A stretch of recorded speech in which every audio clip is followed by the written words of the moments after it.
Hey there, this is John from Heroes and Legends, and we have some breaking Magic the Gathering news for you. So today at the World Magic Cup, Wizards revealed that Kozilek, the Great Distortion, as well as Wastes, which were leaked a few weeks back, are indeed for real, and they will be in Oath of the Gatewatch. So this is some pretty big news and has some major implications to mana and colorless mana in general. So let's jump in and talk about what we know. First off, here is the original announcement from this morning, Kozilek, the Great Distortion, and here's a closer look at the card. This is from the leak that we saw a few weeks back, and of course it costs 2 colorless mana from a designated colorless source, so it can't be a plains and mountains and islands, so on and so forth, and then 8 mana from any source. It's a 12/12 legendary Eldrazi, and when you cast Kozilek, not enters the battlefield, but cast, if you have fewer than 7 cards in your hand, draw cards equal to the difference. He has Menace as well, and you can discard a card with converted mana cost X, counter target spell with converted mana cost X.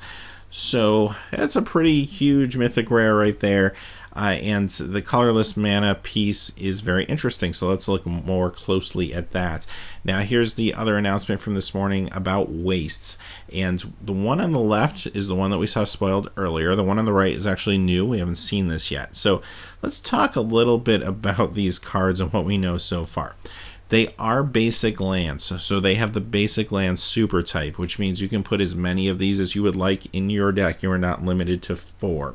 However, they don't have a basic land type, so they're not like a basic land swamp, basic land mountain. They don't have anything else. They're not a basic land wastes, in other words. So that means it doesn't work with, say, domain, because it doesn't have a basic land type. Also, these aren't giving you colorless mana. They're not color, so they don't work with Converge, for example, which is interesting. So on top of that, a couple other kind of unique things about these cards. When you draft Oath of the Gatewatch Battle for Zendikar, you will not be able to go to the land table and pick up 15 wastes. You can only pick up your regular 5 lands like normal. These you'll have to draft, so they're going to be in packs and you'll draft them. They won't be taking up the land slot. They will actually be part of the set. So it appears that they'll be in the common slot, but they're going to, since there's at least 2 different pieces of artwork, maybe more, there'll be at least 2 spots on the common sheet that they'll take up, which means if there's 2 spots, you'll see them double the frequency of a regular common. If there's 3, it'll probably be triple, so on and so forth. So when you actually draft, there'll be a number of these going around the table, but not a whole ton necessarily. So you have to really incorporate that into your draft. I'm sure there'll be other cards like artifacts that will give you colorless mana and stuff like that as well. So I'm sure that will be part of the design. So that's how they work in a nutshell. As far as Commander goes, there's still some questions the Commander team is going to have to figure out. But bottom line is these have a colorless identity. So if you are running any colors or any colorless commander, you can put these in your deck just like you can put any land in your deck today, as long as it's not involved with a color identity. So for example, the Darksteel Citadel can go into any deck. This would be like the same thing. So like I said, there's some weird stuff in Commander they're still trying to work out, so stay tuned. There'll be more to come on that.